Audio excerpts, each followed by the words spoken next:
MPC BiPC ఇంటర్లో ఏ group అయినా సరే best degree course India's first industry integrated AIDP degree. Call now. నమస్తే, నేను విజయ్. జనసేన పార్టీలో ఆయన ఒక చిన్న కార్యకర్త నుంచి అధికార ప్రతినిధిగా మారి ప్రస్తుతం ఎమ్మెల్యేగా ఎదిగినటువంటి నాయకుడు. సుందర్పు విజయ్ కుమార్ అనే నేను పవర్లోకి వచ్చిన తర్వాత పవన్ కళ్యాణ్ మీద ఎవరు మాట్లాడినా ఇమీడియట్ గా వాళ్ళ మీద కేసులు పడుతున్నాయి. వైఎస్ఆర్సీపీ పార్టీకి ఈరోజు పవన్ కళ్యాణ్ గారు అడ్డమైపోయారు. ప్రశ్నారావణ్ మీద పెట్టినటువంటి కేసులు 1, 2, 3, 4, 5 చివరికి 6వ కేసులో ఉపా చట్టాన్ని ప్రయోగించి జైల్లో వేశారు. కరెక్టా? కులాన్ని ఒక మతాన్ని తిడుతున్నప్పుడు నోట్లోనే అని చెప్పి అంటే ఆ ఒక్క డైలాగే అతన్ని జైలుకి పంపించిందా? Ravan is a case study. అది ఈ 3 సంవత్సరాలు ఎవరైనా అలా మాట్లాడితే అది ఒక శాంపిల్ అని చూపించడానికి చేశారు. మీరు ఊరికే మీరు జర్నలిస్ట్ కాబట్టి మీరు గుడ్డి మీద ఏకలు లాగుతారు. నేను అంటుంది case study for everyone. Prakash Raj చాలా క్లియర్ గా చెప్తున్నాడు, ఏమని? ప్రభుత్వం వాళ్ళది అని చెప్పిన ఉద్దేశంతో కేసును పెట్టి ఇప్పుడు జైల్లో వేశారు. ఏం బేస్ ఉందని అతను మాట్లాడతాడండి మాటికి బయటకు వచ్చి. ఎందుకంత కక్ష అతనికి? జస్ట్ ఆస్కింగ్ అంటున్నాడు. Just asking. Who are you to ask? Just who are you to ask? ప్రశ్నించడం తప్పులేదు. మతాల మధ్య, కులాల మధ్య ఆయన వీడియోలు చూడండి. ఏదైతే ఈ ప్రశ్న రావణ్ గాని ఇతను గాని ముద్రగడ పద్మనాభం గారు చనిపోయారు. జగనే నేరుగా పార్టిసిపేట్ చేశారు, పాడి కూడా మోసారు. దీనంతా చూస్తుంటే ఏమనిపిస్తుంది? పాలిటిక్స్. మరి వాళ్ళ బాబాయ్ చనిపోయినప్పుడు ఎందుకు మొయ్యలేదు? మీరు చెప్పండి, ఒక కాపు నాయకుడుగా, ఒక కాపు ఎమ్మెల్యేగా, మీ ముఖ్యమైన కాపు ఉద్యమ నేత చనిపోయినప్పుడు ఆయనకి నివాళులు అర్పించడం కోసం ఒక మాజీ ముఖ్యమంత్రి నేరుగా వెళ్ళి పాడిపోయడం అంటే ఆ కాపు నాయకుడికి ఇచ్చినటువంటి గౌరవం అనుకోవచ్చు కదా. మీరు ఎపిసోడ్లుగా మీరు డివైడ్ చేసుకొని చూడండి. వైఎస్ఆర్సీపీ డ్రామాయే. ఎవ్రీథింగ్ వైఎస్ఆర్సీపీ కనబడింది. అక్కడెక్కడ కాపు కనబడింది, అక్కడెక్కడ ముద్రగడ గారు కనబడ్డారు. పవన్ కళ్యాణ్ గారు హోంమంత్రి అవ్వబోతున్నారు. ఏం అవ్వకూడదా? రీసెంట్ గా నాదెండ్ల మనోహర్ గారు ఒక స్టేట్మెంట్ ఇచ్చారు. అవును, ఎన్నికల సమయంలో వెనక్కి తగ్గాం, 4 అడుగులు వెనకేసాం, అవును, ఈసారి మాత్రం వెనక్కి వేసే ప్రసక్తే లేదు, ఖచ్చితంగా మాకు బలం ఉన్న ప్రతి చోట పోటీ చేస్తా ఉన్నారు. అంటే ఎట్లా, స్నేహపూర్వకంగా ఏమన్నా కలిసి పోటీ చేస్తారా, విడివిడిగా పోటీ చేస్తారా? మీకు అంటుంది ఏంటంటే మీరు కేవలం కాంట్రవర్సీ మాటలు లేకపోతే కాదు, మీ కూటమిలో ఉన్న ఎమ్మెల్యే, డిప్యూటీ స్పీకర్ మీరు విజయ్ గారు అన్ని మాట్లాడకండి. ఆయనే చెప్పారు. అంటే పవన్ కళ్యాణ్ గారికి ఏమన్నా ఆలోచన ఉందా, లేదంటే మీ వైపు నుంచి ఏమన్నా?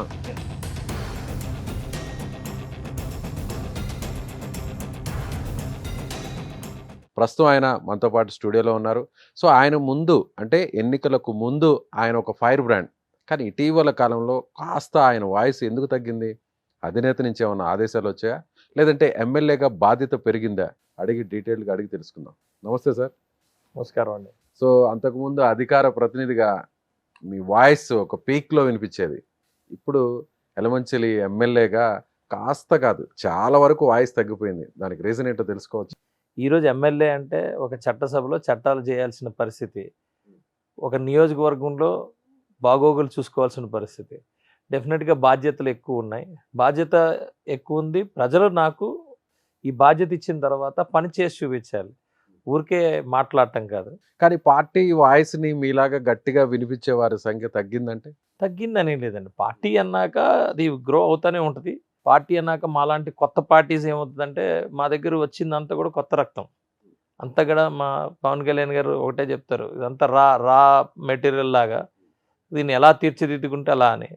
ఇప్పుడు కూడా కొంతమంది ఇంకా మా తర్వాత మాకు తమ్ముళ్ళు, చెల్లెళ్ళు అందరూ కూడా అంతా నేర్చుకుంటున్నారు. ఏం మాట్లాడాలి, ఎలా మాట్లాడాలి, దేనికోసం మాట్లాడాలి, దేనికోసం స్టాండ్ అవ్వాలి, ఇవన్నీ కూడా నేర్చుకుంటున్నారు. డెఫినెట్గా ఈరోజు చాలామంది తయారయ్యారండి. అంతేగాని పవర్లోకి వచ్చేసాం కాబట్టి ఏముంది, మన గురించి ఎవరైనా మాట్లాడితే వెంటనే ఆల్రెడీ కేసులు పెడుతున్నారు, లోపలేస్తున్నారు, రకరకాల చట్టాలను తీసుకొచ్చి వాళ్ళ మీద ప్రయోగిస్తున్నారు.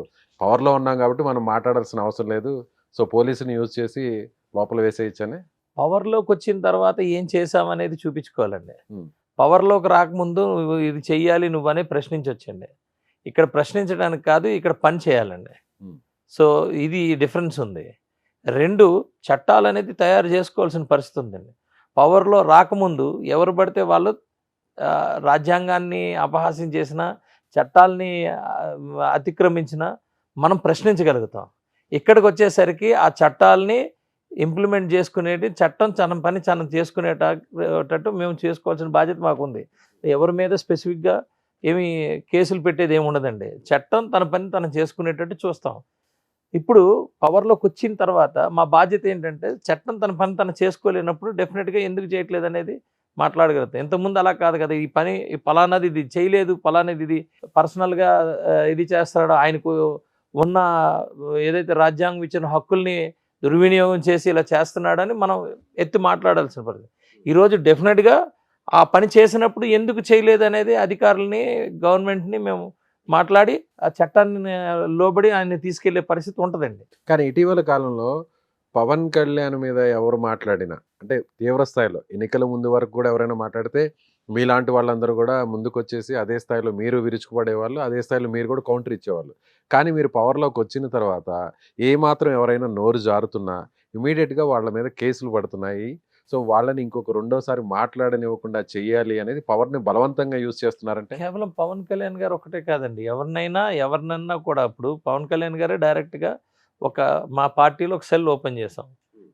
ఎవరినైనా సరే సోషల్ మీడియాలోని మీరు ఏదన్నా మీరు తప్పుడుది ఏదన్నా ఇది చేస్తే మాకు కంప్లైంట్ ఇవ్వండి, మేము గవర్నమెంట్ దృష్టికి తీసుకెళ్తాం, హోమ్ మినిస్టర్ దృష్టికి తీసుకెళ్ళి అతన్ని 100% చట్టరీత్యా అతన్ని శిక్షించే వరకు మేము చర్య తీసుకుంటాం అనేది డైరెక్ట్గా ఆయనే చెప్పారు. కేవలం పవన్ కళ్యాణ్ గారు ఒకటే కదా, ఇక్కడ ఈ రాష్ట్రంలో అందరూ కలిసి పవన్ కళ్యాణ్ గారి మీద పడతారు. ఎందుకంటే ఆయనే అడ్డంగా అయిపోయాడు. ప్రధానమైన ఈరోజు ఉన్న పార్టీ వైఎస్ఆర్సీపీ పార్టీకి ఈరోజు పవన్ కళ్యాణ్ గారు అడ్డమైపోయారు. అలాగే కొంతమందికి నచ్చలేని వాళ్ళకి కొంతమంది చాలామంది పవన్ కళ్యాణ్ గారి మీద ఉంటారు. ఎందుకంటే ఇది స్ట్రైట్గా ఉంటారు, ఈయన చెప్పింది చేస్తారు, ఎక్కడ కూడా ఆయనకి డీవియేషన్స్ ఉండవు. కాబట్టి ఎక్కువ మంది శత్రువులు తయారవుతున్నారు ఆయనకి. సో ఆయన మీద ఎక్కువ ఇది అవుతారన్నారు. ఆయన ఏంటంటే ఉన్న వాళ్ళు ఏదన్నా ఉంటే వాళ్ళు చర్యలు తీసుకుంటారు. పవన్ కళ్యాణ్ గారు అంతా కూడా ఇది అంటారని ఆయన మీద కావాలని ఒక ఫ్రేమ్ చేసి మరీ తిట్టించడాలు అవి జరిగేవి, ఇవన్నీ చూసాం మనం. ఇప్పుడు అందుకనే ఏమంటామంటే చట్టాన్ని 100% చట్టం తన పని తను చేసుకున్నప్పుడు అలాంటి వాళ్ళు ఎవరైనా సరే శిక్షింపబడతారు. ఎక్కువగా పవన్ కళ్యాణ్ గారు ఇందులో ఇబ్బంది పడే పరిస్థితి వచ్చింది. కానీ కేవలం పవన్ కళ్యాణ్ గారి మీద మాట్లాడుతున్నారు కాబట్టి వాళ్ళని శిక్షించట్ల. ప్రశ్న రావణ్ ఇప్పుడు అంతా కూడా ఏపీ రాజకీయాలంతా కూడా ఆయన చుట్టే తిరుగుతున్నాయి. గత కొన్ని రోజుల నుంచి కూడా దాని మీద ఒక పెద్ద హైప్ కూడా నడుస్తుంది.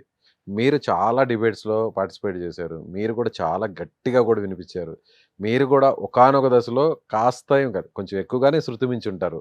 సో అది ఎందుకంటే మీ పార్టీ వాయిస్ని అవతల మాట్లాడేటువంటి వాళ్ళు ఏదన్నా కట్టు తప్పితే మీరు కూడా ఆటోమేటిక్గా కొన్ని సందర్భాల్లో జరుగుతుంటాయి. కానీ ప్రశ్న రావణ్ మీద పెట్టినటువంటి కేసులు 1, 2, 3, 4, 5 చివరికి 6వ కేసులో ఉపా చట్టాన్ని ప్రయోగించి జైల్లో వేశారు. సో మీరు ఒక అధికార ప్రతినిధిగా, మీరు ఒక ఫైర్ బ్రాండ్గా, మీరు కూడా అదే స్థాయిలో కూడా మీరు అగ్రెసివ్గా మాట్లాడుతుంటారు కదా, ఇది కరెక్టా? ప్రశ్న రావంది మాది వేరు వేరు. మీరు కూడా అతిక్రమించుంటారు, కేవలం కొంచెం ఎక్కువగా మాట్లాడి ఉండుంటారని. నేను ఛాలెంజ్ చేస్తాను, మీరు మా అన్నీ కూడా వీడియోలన్నీ చూడండి, మా డిబేట్లన్నీ కూడా చూడండి. ఇక్కడ సింగులర్ వర్డ్ వాడుంటాం కానీ న్యూసెన్స్ వర్డ్ వాడుంటాం. సింగులర్ వర్డ్ వాడచ్చు. సింగులర్ వర్డ్ అవతల ఒక రాజకీయ పార్టీకి అధికార ప్రతినిధిగా ఉన్నాం, మీరు వాడచ్చు సింగులర్ వర్డ్. అవతల వాళ్ళు వాడే మా భాష అవతల వాళ్ళు గౌరవంగా మాట్లాడితే మేము గౌరవంగా మాట్లాడతాం. వాళ్ళు రెచ్చిపోయి ఏదేదో మాట్లాడినప్పుడు మేము సింగులర్గానే మాట్లాడతాం. ఇప్పుడు మా పవన్ కళ్యాణ్ గారి గురించి మేము పవన్ కళ్యాణ్ గారు అన్నప్పుడు, మేము జగన్ గారు అన్నప్పుడు, చంద్రబాబు నాయుడు గారు అన్నప్పుడు వాళ్ళు కూడా అలాగే మాట్లాడాలి. వాడెవడు వీడెవడు అన్నప్పుడు మేము సింగులర్గానే మాట్లాడతాం. ఎక్కడ అదేమి ఇది కాదు కదా, గౌరవం వరకు మాత్రమే గౌరవంగా మాట్లాడేది. మామూలుగా ఉండేటప్పుడు ఆయనకి లేనప్పుడు సింగులర్ వర్డ్ ఏమి తప్పేం కాదు. ఎక్కడన్నా ఇచ్చిపుచ్చుకునే గౌరవంలోనే గౌరవం ఉంటుంది. సింగులర్ వర్డ్ ఎక్కడ అది అన్పార్లమెంటరీ లాంగ్వేజ్ కాదు కదా. అక్కడ వరకు మాట్లాడాం మేము, ఓపెన్గానే చెప్తున్నాను. కానీ ఇక్కడ ప్రశ్నారావణ్ వరకు వచ్చేసరికి ఆయన ఎంటైర్ కాన్సెప్ట్ డిఫరెంట్. ఆయన దేశం నాకు నచ్చలేదు, నాకు ఈ దేశం అంటే ఇష్టం లేదన్నప్పుడు మాట్లాడినప్పుడు మేము ఎందుకు మాట్లాడకూడదు? ఒక కులాన్ని ఒక మతాన్ని తిడుతున్నప్పుడు ఎలా మాట్లాడుకోకూడదు? నోట్లోనే అని చెప్పి అక్కడి వరకు వచ్చి ఆ వర్డ్ వచ్చే పరిస్థితులు, ఆ హావభావాలు ఇష్టానుసారంగా ఏదో ఈయన కొట్టేస్తున్నట్టు ఈయనే పెద్ద దీనిలాగా వచ్చినప్పుడు ఎందుకు మాట్లాడకూడదు? అంటే ఆ మేము ఒక్క అలాగే డైలాగే ఇప్పుడు అతన్ని జైలుకి పంపించిందా? ఏమో. మీరు అన్నారు కదా ఆ ఏమండి, ఒక్క అలా కాదండి. డైలాగే ఇప్పుడు నేను- రావణ్ని జైలుకు పంపడానికి మెయిన్ ప్రధానమైన కారణం విజయ్ ఒక్కటేనా? గారు ఒకటే ఉమ్. దేశం కోసం కామెంట్ చేశాడు ఆయన. ఎవరైతే యాంటీ సోషల్ ఎలిమెంట్స్ ఉన్నాయో వాళ్ళందరినీ సపోర్ట్ చేశాడు. ఇది ఒకటే కాదు, రకరకాల కేసులు ఉన్నాయి. ఒక్కొక్కరు ఒక్కొక్కలాగా ఎవరు ఎలా పెట్టారో వాళ్ళకి ఏం నచ్చలేదో వాళ్ళ ప్రకారంగా చేసుకున్నారు. ఒక ప్రశ్నారావణ్ గురించి ఇప్పుడు ఎంత మాట్లాడాల్సిన పని లేదు. ప్రకాష్ System- రాజ్ చాలా క్లియర్ గా చెప్తున్నాడు. ఏమని? అదే సినిమా ఇండస్ట్రీకి సంబంధించిన ప్రకాష్ రాజ్ ఏమంటున్నారంటే ఒక కేసు ఇంకో కేసు అది 5-6 చోట్ల పెట్టి 5 చోట్ల పెట్టి అన్ని కోట్లు కూడా బెయిల్ ఇస్తే చివరాఖరికి ప్రభుత్వం వాళ్ళది అని చెప్పిన ఉద్దేశంతో ఉపా చట్టాన్ని తీసుకొచ్చి ఆ కేసును పెట్టి ఇప్పుడు జైల్లో వేశారు. ప్రకాష్ రాజ్ కోర్టులే గురించి- అతను తప్పు మీరు చేయలేదు, అతనికి ఆ ప్రకాష్ రాజ్ సెక్షన్స్ గురించి వర్తించవు. కాదండి, మీరు ప్రకాష్ రాజ్ అని ఉమ్. ఇంటలెక్చువలా? మీరే ఈ దేశంలో చట్టాలు ఉన్నాయి. మతాల మధ్యన గొడవ పెట్టకూడదు, మతాల మధ్యన చిచ్చు పెట్టకూడదు అనేది ఒక చట్టం ఉంటుంది. ప్రకాష్ రాజ్ అనే వ్యక్తి వచ్చి ఎవరో ఒక నమ్మకాన్ని కామెంట్ చేసినప్పుడు అతనికి ఎలా గౌరవిస్తాం? మీరు చెప్పండి, మీ నమ్మకం.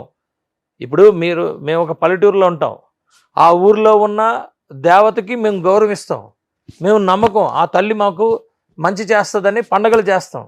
ప్రతి గ్రామంలో గ్రామ దేవతలు ఉంటారు. వచ్చి గ్రామ దేవతల్ని నీకు డైలాగ్ మాడ్యులేషన్ బాగుంటుంది, నీకు డైలాగ్ ఇది చేస్తుంది, నీ హావభావాలు బాగుంటాయని చెప్పి, నీ ప్రజెంటేషన్ బాగుంటుందని చెప్పి, నీకు నీ వృత్తి అది, నీ ప్రజెంటేషన్ బాగుంటుందని చెప్పి నువ్వు వచ్చి కామెంట్ చేసి అవతల వాడి నమ్మకాన్ని నువ్వు హేళన చేసేవాడిని ఎలాగ మీరు ఇంటలెక్చువల్లో లేకపోతే ఎలాగ మీరు కన్సిడర్ చేస్తారని నేను అడుగుతున్నా. ఎలా కన్సిడర్ చేస్తాం? ఇట్స్ ఎ లైఫ్ అండి, జీవితాన్ని ఆయనకి ఏం తెలుసని, సనాతన ధర్మాల కోసం వాటి గురించి ఏం తెలుసని నేను అడుగుతున్నా. పూరి వినండి సార్, వ్యతిరేకంగా కోనార్క్ టెంపుల్ కోసం చెప్పమనండి, పూరి టెంపుల్ కోసం చెప్పమనండి, ఎక్కడో దగ్గర ఏ దేవుడి గురించి అయినా చెప్పమనండి. ఈ రోజు కాదు కదా మన దగ్గర ఉండింది. ఇప్పుడు నేను అంటుంది ఏంటంటే, సంగీతం ఎలా వస్తుంది? మీరు హంపీలో సంగీతం ఎలా వస్తుంది?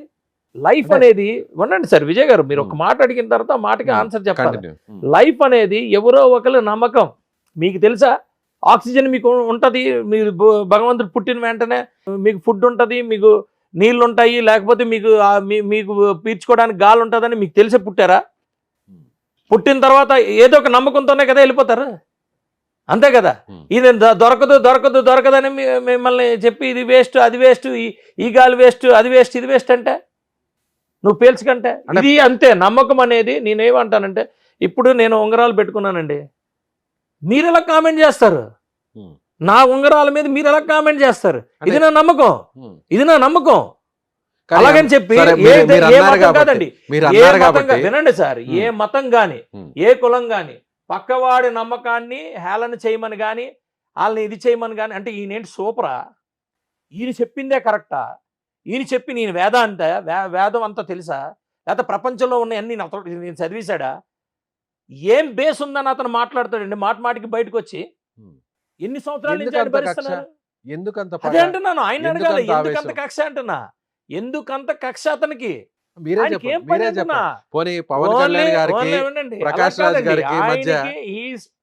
మాకున్న ఇన్ఫర్మేషన్ ప్రకారం ఆయన డబ్బులు తీసుకొని చేస్తున్నాడు అనేది మాకున్న ఇన్ఫర్మేషన్. ప్రకాష్ రాజ్ ఎవరి దగ్గర? ఇంకెవరు చెప్పండి, మీరే చెప్పండి. పెయిడ్ ఆర్టిస్ట్ అయినా అదే ఎవరి దగ్గర తీసుకున్నారు? వైఎస్ఆర్సీపీ నుంచే. ఇప్పుడు వైఎస్ఆర్ పార్టీ ప్రభుత్వం ఉన్నప్పుడు ఈయన ఎందుకు ప్రశ్నించలేదు?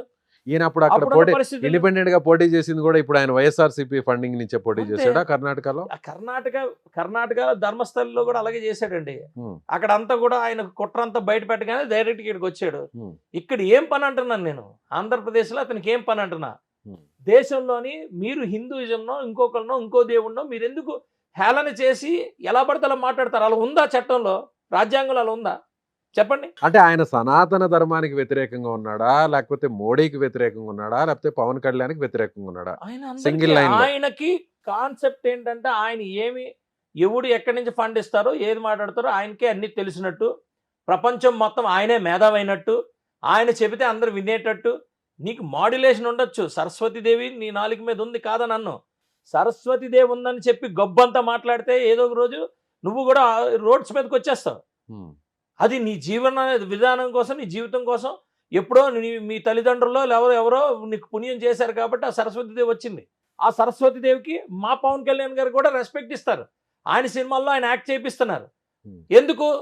ఒక యాక్టర్గానే చూశారు. నువ్వు యాక్టర్గా ఉన్నోడివి ఉన్నవన్నీ కూడా తప్పుడు వ్యవహారాలు చేయకూడదు కదా. నీకు నిజంగా ఉన్నప్పుడు మేము అడుగుతున్నావు, నువ్వు కూర్చొని నీకేం తెలుసు ఒక మతం గురించి? హిందూయిజం గురించి నీకు తెలుసా? క్రిస్టియనిజం గురించి నీకు తెలుసా? లేకపోతే ముస్లిం గురించి తెలుసా? దేని గురించి నీకు తెలుసని పెద్ద మేధావులాగా నేను అన్ని అబ్జర్వ్ చేస్తున్నాను. నువ్వెవడు అబ్జర్వ్ చేయడానికి? ప్రతి ఒక్కడు అబ్జర్వ్ చేస్తాడు.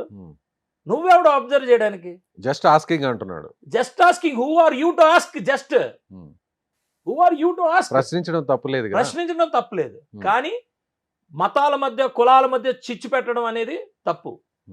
మీరు ఆయన వీడియోలు చూడండి. రాముడి గురించి చాలా హేళనగా కామెంట్ చేయడం అది ప్రశ్నించడమా అండి? కామెంట్ చేయడం ప్రశ్నించడమా? ఈ ఏదైతే ఈ ప్రశ్న రావణ్ కానీ ఇతను కానీ ఇద్దరు కూడా మాట్లాడుకొని ఎలా డైలాగ్ చెప్పాలి, ఇలా చెప్తే బాగుంటుందా అని బయటకు వచ్చినాయి కదా ఆడియో. దానికి ఆయనే అంటున్నాడు కదా ఏమని? సో అది మొబైల్ ని వాళ్ళు అక్కడ హ్యాండ్ ఓవర్ చేసుకున్న తర్వాత ఏఐ టెక్నాలజీ లాంటివి చాలా వచ్చేస్తున్నాయి. సో వాటిని కావాల్సింటే మార్ఫింగ్ చేయొచ్చు, ఏఐని అడిగితే ఏదైనా చేయొచ్చు. దొరికిన తర్వాత ఏదన్నా మాట్లాడచ్చు. మనస్సాక్షి అనేది ఒకటి ఉంటుంది, ఆయన తీరు అనేది ఒకటి ఉంటుంది. ఫస్ట్ నుంచి ఆయన తీరు అంతా అలాగే ఉంది, ఆయన మొత్తం తీరంతా అలాగే ఉంది. ఆయనే కాదు అందరూ కూడా బయటపడతారు, ఏమి ఇబ్బంది ఏం లేదు. అదే అంటున్నాను, ఆయన చెప్పినట్టే అంతా అబ్జర్వ్ చేస్తున్నారు, ప్రతి ఒక్కరు అబ్జర్వ్ చేస్తున్నారు. మరి ఆయన మీద కూడా కేసులు పడతాయా? ఏమో ఏమో ఏమో అంటే ఏమోనండి. ఇప్పుడు మా మీద మేము అక్కడ లేకపోయినా మా మీద అన్యాయంగా కేసు పెట్టలేదా? మమ్మల్ని జైల్లో వేయలేదా? ఎలక్షన్ ముందు మేము ఎదుర్కొంటున్నాం కదా. ఇప్పుడు కూడా మీరు తప్పుడు కేసు పెట్టినా ఒప్పుడు కేసు పెట్టినా మేము ఎదుర్కొంటున్నాం కదా. సో ప్రశ్న రావణ్, ప్రకాష్ రాజ్ ఇద్దరు మాట్లాడుకున్నారు, ఇద్దరు ఒకటే. సో మీరు అన్నట్టుగా ఇద్దరు కూడా ఒక ధర్మానికి వ్యతిరేకంగా ఉన్నారు, ఇద్దరు కూడా దానికి వ్యతిరేకంగా పనిచేస్తున్నారు. వైసీపీ నుంచి వచ్చిన ఫండింగ్ తోనే ప్రకాష్ రాజ్ ఇదంతా చేస్తున్నాడు అంటున్నారు. సో ప్రకాష్ రాజ్ గారికి వైసీపీకి కూడా ఎక్కడి నుంచి వస్తున్నది కూడా తీయమని అడుగుతున్నాం. ఎక్కడి నుంచి? As a citizen of India మీకు అంత కోపం ఏంటి దేశం అంటే అని అడుగుతున్నాం. వైఎస్ఆర్సీపీ మరి వైఎస్ఆర్సీపీ దేశం మీద కాదండి, మీరు భుజాన్ని ఎత్తుకున్నారు కదా రావణ్ణి, మీరు భుజాన్ని ఎత్తుకున్నారు. రావణ్ ఏం మాట్లాడాడు క్లియర్ గా? ఈ దేశం అంటే నాకు ఇష్టం లేదని మాట్లాడాడు. దేశం అంటే ఇష్టం లేనాడు ఇక్కడ ఈ దేశంలో వండుకో, బయట దేశంకి పో, ఈ దేశంలో వండుకో. నిన్ను చూసి 10 మంది కుర్రోళ్ళు తయారవ్వకూడదు కదా. నీ దేశం గురించి నువ్వు కామెంట్ చేయాల్సిన అవసరం ఏముందంటున్నా. ఒక బాధ్యత గల ఒక ప్రభుత్వం నడిపి ఒక బాధ్యత గల పార్టీ ఎలా సపోర్ట్ చేస్తుంది అలా మాట్లాడుతున్నప్పుడు మేము ప్రశ్నిస్తున్నాం. కానీ అతని మీద పెట్టిన ఉపా చట్టం పెట్టాల్సిన అవసరం లేదు, ఉపా చట్టాన్ని అక్కడ ఇంప్లిమెంట్ చేయాల్సిన అవసరం లేదు. పోలీసు వాళ్ళు చూసుకుంటారు. తర్వాత వాళ్ళపైన కోర్టులు ఉంటాయి. కోర్టులు అనేక సందర్భాల్లో నువ్వు ఎందుకు ఇలాగా ఈ చట్టం రాసేది, ఈ చట్టం అట్రాక్ట్ అవుతుందని చెప్పి కొట్టేసిన పరిస్థితి కూడా ఉంటుంది. ఒక బెంచ్ కాదు ఇంకో బెంచ్, ఇంకో బెంచ్ కాదు ఇంకో, ఒక కోర్టు కాదు ఇంకో కోర్టు, ఇంకో కోర్టు కాదు ఇంకో కోర్టు ఉంటుంది. ఏమండి అంటే పోసాని కృష్ణమురళి ఏం జరిగిందో ఇప్పుడు నెక్స్ట్ ప్రకాష్ రాజ్ కూడా ఇండస్ట్రీలో అదే జరగబోతుంది అనే క్వశ్చన్ కే ఏం జరిగింది? కేసులు తర్వాత ఏమంటే వాడు చెప్తాను చూడండి. నాకు ఒక విద్య ఉందా కదా అని మిటమిటలు ఆడిపోతే కర్మ అనేది ఎవరిని వదలదు. సో ప్రకాష్ రాజ్ కూడా కర్మ అనేది ఎవరినో సీరియస్ గానే నువ్వు మంచికి నీకు ఎవరికి చాలా తక్కువ మందికి ఉండే ఒక సరస్వతీదేవి నీ దగ్గర ఉందనేది నేర్చుకో. నువ్వు సరస్వతీదేవి లేదని అనుకున్నప్పుడు నీ దగ్గర ఉండదు కదా. నువ్వు మాటికి పో అని బయటికి వెళ్ళిపోమంటుంటే నీ దగ్గర ఉండదు కదా. ఇది మన కర్మ. నేను నమ్మే కర్మ, నేను నమ్మే సనాతన ధర్మం. మేము కూడా అలాగే వెయిట్ చేస్తాం. సనాతన ధర్మం ఉందని నమ్ముతాం కాబట్టి కర్మ అనేది ఉంటుందని నమ్ముతాం కాబట్టి కర్మ ఉంటుంది. అది మాకు కూడా అప్లికేషన్ అవుతుంది. మేము కూడా ఎవరి మీద ఇది చేస్తే మాకు వస్తుంది. ఈ జన్మలో చేసిన తప్పులు ఈ జన్మలో అనుభవించేస్తే అంతకన్నా అదృష్టవంతుడు కూడా ఉండడు. అంటే రావణ్కి తగ్గ ట్రీట్మెంట్ ఏ ఉంటుందా? అలాంటి కేసులే ఉంటాయా? ప్రకాష్ రాజ్ వేరే కేసులు ఏమైనా ఉంటాయా? లేదంటే సపరేట్ గా స్పెసిఫిక్ గా రావణ్ కనో ప్రకాష్ రాజ్ కనో ఉండదండి. చట్టం అనేది చట్టం. చట్టానికి ఏ పేరు, చట్టానికి ఫలానా పర్సన్ కి ఇలా చెయ్యాలనేది అక్కడ ఉండదండి. ఇది గుర్తుపెట్టుకోండి. వాళ్ళు వైఎస్ఆర్సీపీ రఘురామకృష్ణరాజు ఒక ఎంపీగా ఉండి ఒక లా మేకింగ్ దీంట్లో ఒక మెంబర్గా ఉండి లా మేకర్ని తీసుకెళ్ళి ఇష్టానుసారంగా కొట్టేసి పంపించిన రోజులు చాలా ఉన్నాయి కదా. అలాగేం ఉండవు. సో అలాంటి ట్రీట్మెంట్ ఉంటుందా? నాకేం తెలుసండి. ట్రీట్మెంట్ ఇవ్వడానికి అలా ఎవరి అంటే చేతుల్లో ఉంటది? త్రిబుల్ ఆర్కి ఇచ్చిన చట్టం ట్రీట్మెంట్ ప్రకాష్ రాజు కూడా ఉంటుంది అంటారు. అది మా దగ్గర అయితే నాకు తెలిసి ఉండదండి. ఎందుకంటే చంద్రబాబు నాయుడు గారు నాయకత్వంలో అన్యాయంగా ఈ రోజు వరకు ఎవరికి ఎలాంటి ఏం ఉండవు. ఉమ్, చట్ట పరిధిలో తీసుకురావడం వరకు తీసుకొస్తాం, అందులో డౌటే లేదు. ఉమ్. ఒకవేళ అవసరం వస్తే వెళ్ళొచ్చు. ఏది చట్టం వరకు మాట్లాడుతున్నాం మేము. చట్టానికి లోబడే మాట్లాడుతున్నాం, చట్టానికి లోబడే పనిచేస్తున్నాం. ఉమ్, మీరు ఇది మాత్రం మీరు లైన్ వేసుకోండి. మీరు ఎలా పడితే అలా మాట్లాడడం కాదు, చట్టానికి లోబడే ఉమ్, మేము పనిచేస్తున్నాం. కాబట్టి ఇప్పుడు ప్రశ్నారావణ్ అనేవాడు ఒక మీటింగ్ పెట్టి ఆ మీటింగ్లో ఇష్టానుసారంగా ఈ శ్రవణ్ ఈయన వీళ్ళందరూ కూడా బయట రోడ్డు మీద పెట్టుకొని ఇష్టానుసారంగా మాట్లాడడానికి కారణం ఏంటి? ఉమ్. ఆ Yes, ధైర్యం ఎక్కడి నుంచి మీరే వచ్చింది? అన్నారు. మరి జడా శ్రవణ్ గారు ఆయన కూడా ఒక మాట అంటున్నాడు, డిప్యూటీ సీఎం అవుతాను తొందరలో, అవును, నేనేంటో ఏమనండి? చూపిస్తాను అంటున్నాడు. అవునండి సార్, ఉమ్. అందులో 4 అయ్యారు, ఇందులో ఒకరు ఉన్నారు. ఎవరికి నచ్చింది అలా అవుతారు. అవనియండి, తప్పే ఉంది. ఎవరా నలుగురు? వైఎస్ఆర్సీపీలో 4 డిప్యూటీ సీఎంలు ఓకే. ఉండేవాళ్ళు. ఉమ్, తెలుగుదేశం కూటమి ఎన్డీఏ కూటమిలో ఒకరు ఉన్నారు, ఉమ్. మీ నాయకుడు. మా నాయకుడు. అలా ఎవరు ఎప్పుడన్నా అవ్వచ్చండి, ఎవరు కాదని ఎవరన్నారు? ఒక ఛాయ్ వాళ్ళ ప్రధానమంత్రి 15 సంవత్సరాల నుంచి అక్కడ కూర్చొని ఈ దేశాన్ని గురించి ప్రపంచం మొత్తం ఈ రోజు యాక్సెప్ట్ చేస్తున్నారు. ప్రపంచం మొత్తం అగ్రదేశమైన అమెరికా కన్నా అత్యంత విలువ ఎక్కువ ఉన్న ఎవరైనా వ్యక్తి ఉన్నాడంటే అతను మోడీ గారు. ఈ రోజు యుద్ధం జరుగుతుంటే కనీసం మనకి కనీసం తెలియనికుండా మన లైఫ్ స్టైల్ మీద ఇంపాక్ట్ అవ్వకుండా చూసుకుంటే దాన్ని లీడర్షిప్ అంటారు. దాన్ని ప్రకాష్ రాజ్ అనే వ్యక్తి లాంటి వాడు వచ్చి కామెంట్ చేస్తాడు. ఉమ్. అతన్ని ఇష్టం వచ్చినట్టు మాట్లాడుతాను. మరి నువ్వు చేసివా? నువ్వెందుకు యాక్సెప్ట్ చేయలేకపోతున్నారు అందరూ కలిసి? మీరు ఒక మాట అన్నారు, జడా శ్రావణ్ గురించి మళ్ళీ వద్దాము, ప్రకాష్ రాజ్ దగ్గరికి వెళ్దాము. మీరు ఒక మాట అన్నారు, వైఎస్ఆర్సీపీ ఫండింగ్ తోనే ప్రకాష్ రాజ్ ఇదంతా చేస్తున్నాడని మీరు అన్నారు. అలాగే మోడీ గారి గురించి కూడా ఆయన ఇలా ఎందుకు మాట్లాడుతున్నారంటే మీరు చెప్పుకొచ్చారు. మరి మోడీ గారు జగన్ గారు తెర వెనుక ఒకటే అని చాలా ఎవరు సార్లు చెప్పారు? తెలిసింది కదా. మోడీ మీరే గారు, మీ పార్టీ ఏమండి, నాయకులే గతంలోనే మోడీ గారు ఈ రోజు ఆయన పరిపాలన అంతా కూడా 140 కోట్ల మందికి మంచి చేసుకుంటూనే వెళ్ళారు. ఉమ్, ఇందులో మంచోళ్ళు ఉన్నారు, దొంగలు ఉన్నారు, అపోజిషన్ పార్టీలు ఉన్నారు, అందరూ ఉన్నారు ఇందులో. కానీ ఈ 140 కోట్ల మంది ప్రజలందరూ కూడా వాళ్ళందరి మంచి కోరే అన్నీ చేస్తారు మోడీ గారు. ఉమ్, అలాగని చెప్పి ప్రతి ఒక్కరు వాళ్ళతో కలిసిపోయి వెళ్ళిపోతానని ఎక్కడ లేదే. తెర వెనక ఏం చేసేనట్టు? నీకు అడుగుతుంది ఏంటంటే, మనం స్ట్రెంగ్తన్ చేస్తున్నామా నాయకత్వాన్ని, స్ట్రెంగ్తన్ చేయట్లేదా? మీరు ఏదన్నా మాట్లాడండి, బయట బోల్డ్ కామెంట్లు చేశారు. నేను అంటాను, పెద్ద అగ్రదేశాలే ఈ యుద్ధాలకి వణికి వాళ్ళ దగ్గర ఉన్న లైఫ్ స్టైల్ మారిపోయింది. కొన్ని దేశాలు అడుగు తింటున్నాయి, కొన్ని దేశాలు ఇబ్బంది పడుతున్నాయి. కానీ మన దేశంలోని ఎక్కడ కూడా ఇబ్బంది లేని దానికి కారణానికి మనకు ఉన్న లీడర్షిప్స్. That is NDA. మీరు అదే ఎన్డీఏని టార్గెట్ చేసుకొని ఆ నాయకులందరినీ తిట్టుకుంటూ పోతా ఉంటే మీకేముందంతో తెలివితేటలు అంటున్నా. నీకు కనీసం ఒక సర్పంచ్గా నించొని ఆ గ్రామాన్ని జాగ్రత్త చేయి, ఒక మండలాన్ని తీసుకో, నువ్వు ప్రూవ్ చేసుకో. ఇప్పుడు మేము కూడా కామెంట్ చేసాం. ఇప్పుడు మీ నియోజకవర్గంలో మీ మండలాన్ని అడిగితే మీరు ఇస్తారా యాజ్ ఎమ్మెల్యేగా? నేను ఎందుకు ఇస్తాను సార్? ఉమ్. ఎవరికైనా ఉంటుంది హక్కు, ఉమ్. ఎవరికైనా ఉంటుంది హక్కు. ఒకవేళ ప్రకాష్ రాజుని మీరు ఇన్వైట్ అరే చేయండి, మీరు నేను చెప్పినట్టుగా ఎందుకు ఇన్వైట్ చేస్తాను? మీరే చేయండి. నేను ఇన్వైట్ చేయనండి. ఇప్పుడు అలాంటి మైండ్ సెట్ ఉన్న వ్యక్తిని నా కాన్షియన్స్లోకి నేను ఇన్వైట్ చేయను. కానీ రాజ్యాంగంలో హక్కు ఉన్న దగ్గర నేను పోటీ చేసుకోవచ్చు. నేనైతే థాట్ ప్రాసెస్ కరెక్ట్గా లేని వాళ్ళని కొంచెం దూరంగా ఉంచడమే మంచిది. అతను థాట్ దూరంగా అంటే ఎట్ట జైళ్ళు, స్టేషన్లు, పోలీస్ స్టేషన్, కోర్టులు, అతను ఎలాగ పడితే అలా బిహేవ్ చేయడానికి ఇక్కడ ఉండదు. ఫ్రీడమ్ ఉండేది అంతవరకు ఆయన అక్కడ వరకు ఉండొచ్చు. అంతకన్నా ముందుకెళ్ళి చేస్తే చట్టాలు అట్రాక్ట్ అవుతాయి. సో జడా శ్రావణ్ ఆయన మీద మీ అభిప్రాయం ఏంటి? ఎందుకు ఆయన ఇంత పోరాటం చేస్తున్నాడు మీ మీద? ఏమండి పోరాటం? మా మీద పోరాటం. నేను అంటుంది ఏంటంటే, మీకేం సమస్య ఏంటండి? జడా శ్రావణ్ గారితో అనేక డిబేట్లు నేను కూడా ఉన్నాను. ఒక రిటైర్డ్ జడ్జిగా మీరు డీసెంట్గా ఎలాగైతే మీరు మీ హావభావాలు ఎలాగైతే మెయింటైన్ చేస్తున్నారో, మీ థాట్ ప్రాసెస్, మీ వర్డ్స్ ఎందుకు మీరు కంట్రోల్లో ఉండట్లేదని అడుగుతున్నా.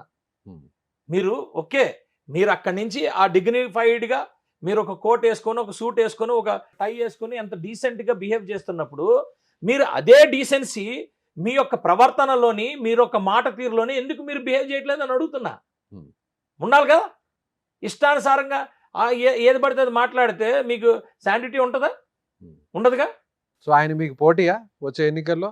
ఇప్పుడు సేమ్ అంటున్నాడు ఆయన. ఎవరైనా అవ్వచ్చండి. పిఠాపురంలో ఏమైనా పోటీ చేస్తారా? ఎవరైనా అవ్వచ్చు. ఎవరైనా, ఈ రాజ్యాంగం అందరికీ హక్కు ఇచ్చింది. భారత పౌరుడు అనే వాళ్ళకి హక్కు ఇచ్చింది. ఎవరు ఎక్కడ పోటీ చేయాలనేది క్లియర్గా అంత కూడా రాసుంది. పోటీ లేకుండా ఉంటుందని మాత్రం అనుకోవడానికి లేదు. ఎవరైనా రోడ్డు మీద వెళ్తున్న వ్యక్తి కూడా ఆ రోజు కనీసం అతనికి ఒక కుటుంబం లేకపోయినా కూడా పోటీ చేయడానికి ఆయన అర్హుడే. అలాగే ఎవరైనా- విజయ్ కుమార్ గారు చెప్పండి. రీసెంట్ గా జరిగినటువంటి ముద్రగడ పద్మనాభం గారు చనిపోయారు. అదంతా రాజకీయంగా కూడా కాస్త ఇష్యూ అయింది, కుమార్తె విషయం కానీ. సో అప్పుడు కూడా పవన్ కళ్యాణ్ గారు కూడా ఆమె పార్టీలోకి వస్తానన్నా కూడా బహిరంగంగానే చెప్పారు, ఇద్దరిని కూడా పార్టీలో తీసుకొస్తాను, అదే నా కోరిక అని చెప్పాను. ఎవరిద్దరిని? వాళ్ళ తండ్రి గారిని ఆమెని. ఓకే. సో ఆ కోరిక తీరకుండానే జరిగిపోయింది. సో ఆ తర్వాత జరిగిన పరిణామాలు అంటే మీ ప్రభుత్వం, కూటమి ప్రభుత్వం అధికారిక లాంఛనాలతో అంత్యక్రియలు జరపాలనుకుంటే అక్కడ వైసీపీ వచ్చి అడ్డుకోవడం, ఇది కరెక్టా లేకపోతే వాళ్ళ కుటుంబ నిర్ణయం ప్రకారం జరగడం కరెక్ట్ అంటారు? అంటే ఇక్కడ అతనికి గౌరవం అనేది పార్టీల్లో ఏ పార్టీలో పనిచేసినా నాయకుడు నాయకుడే. అన్నిసార్లు ఆయన ఎమ్మెల్యేగా చేశాడు, మంత్రిగా చేశారు, అలాగే ఒక ఎంపీగా చేశారు. అతనికి ఏదైతే గవర్నమెంట్ పరంగా ఆయనకి ఆ రెస్పెక్ట్ ఇవ్వాలనేది డిసైడ్ చేసుకున్న ఇవ్వడం అనేది జరిగింది. తీసుకోవాలా తీసుకోకపోవడం అనేది వాళ్ళ ఇష్టం. కానీ ఇక్కడ ప్రాబ్లం ఏంటవుతుందంటే వైసీపీ అడ్డంగా వచ్చి వద్దు అని చెప్పడం అనేది అలా అందులో ఒక వాళ్ళ ఇది అలా పైశాచికత్వం. ఏమండి, రెండు వాళ్ళు పార్టీలోని ఏ పార్టీ అయినా ఇప్పుడు ఏమవుతుందంటే అండి, నేను ఎప్పుడు ఒకటే నమ్ముతా, కుల నాయకుడు ఎప్పుడు రాజకీయ నాయకుడు అవ్వకూడదు, రాజకీయ నాయకుడు ఎప్పుడు కుల నాయకుడు అవ్వకూడదు అంటే అక్కడ క్లారిటీ మిస్ అవుతుంది. ముద్రగడ పద్మనాభం గారు అంటే అందరు కాపులు, ఈవెన్ నేను కూడా ఒక కాపును కాబట్టి అందరికీ గౌరవం ఉంది. క్లియర్. ఆయన ఎప్పుడైతే ఒక పార్టీ వైపు స్టాండ్ అయినప్పుడు, మేము ఒక పార్టీ వైపు స్టాండ్ అయినప్పుడు ఆ పార్టీ పరిధుల్లోనే మేము పనిచేయాలి, ఆ పార్టీ ఉన్న పరిస్థితుల్లోనే నేను పనిచేయాలి. నేను ఆ పార్టీలో ఉండి ఆ పార్టీ పరిస్థితుల్లో నేను పనిచేస్తున్నప్పుడు నేను ఒక నాయకుని ఎమ్మెల్యేని, నా కాన్స్టిట్యున్సీలో ఉన్న వాళ్ళందరూ నా పిల్లలే, నేను రిప్రజెంట్ చేయొచ్చు నా కుటుంబం నుంచి. నేను ఒక కుటుంబం నుంచి రిప్రజెంట్ చేయడం ఎలాగో నా కమ్యూనిటీ నుంచి కూడా అలాగే ఒక రిప్రజెంటేటివ్. కమ్యూనిటీ అనేది ఒక కుటుంబం లాంటిది. అంతేగాని నేను నేను అక్కడికి బయటకు వచ్చి కూడా నేను కమ్యూనిటీ గురించే మాట్లాడకూడదు కదా. ఎందుకంటే నా రెస్పాన్సిబిలిటీ ఏంటి, నా ధర్మం ఏంటి, నా నియోజకవర్గం అందరూ కూడా నా పిల్లల్లా చూసుకోవాలి. ఇందాక నేను చెప్పాను, మోడీ గారు 140 కోట్ల మంది ఆయన పిల్లలే, అందులో అందరూ ఉంటారు. ఇక్కడ కూడా అంతే. ఇక్కడ ఎక్కడ మిస్టేక్ అవుతుందంటే, నా అభిప్రాయం సార్, ఇది నా పర్సనల్ అభిప్రాయం, ఎక్కడ మిస్టేక్ అవుతుందంటే కుల నాయకుడు రాజకీయ నాయకుడు అయినప్పుడు, ఆ రాజకీయ నాయకుడు ఒక పార్టీలో ఉన్నప్పుడు, ఆ పార్టీ పరిధిలో పనిచేస్తున్నప్పుడు, మీరు కులాన్ని అవసరమైనప్పుడు నిలబడే టైంలో పార్టీ షేడ్ వచ్చేస్తుంది, party in and out rules వచ్చేస్తున్నాయి. వచ్చినప్పుడు అందరికీ యాక్సెప్ట్ చేయాలని ఎలాగవుతుందండి? ఎలాగ? ఇప్పుడు సపోజ్ ఆయన ఏమన్నారు, పిఠాపురంలోని గెలిస్తే అన్నారు, అది ఎందుకు వచ్చింది? గెలిస్తే మంచిదే కదా, ఒక కాపు బిడ్డ గెలిస్తే మంచిదే కదా, ఎందుకు ఛాలెంజ్ చేయాల్సిన అవసరం వచ్చింది? ఏం జరిగింది? ఆయన ఛాలెంజ్ చేసి పేరు మార్చుకునే అంత వెనక నేను ఇలాంటివన్నీ మర్చిపోతాను. అదొక బ్లాక్ స్పాట్, నేను మర్చిపోతాను ఇలాంటివన్నీ. నేను అంటుంది ఏంటంటే, ఇక మీద ముందు వాళ్ళకి కూడా నా క్లారిటీ నాకుంది, నా నాయకుడు సేమ్ లైన్లో ఉంటున్నా నాకు హ్యాపీ. నాదొక కులం పార్టీ కాదు అని ఆయన అంటుంది వాస్తవం. నేను నా డెఫినేషన్ అంతే.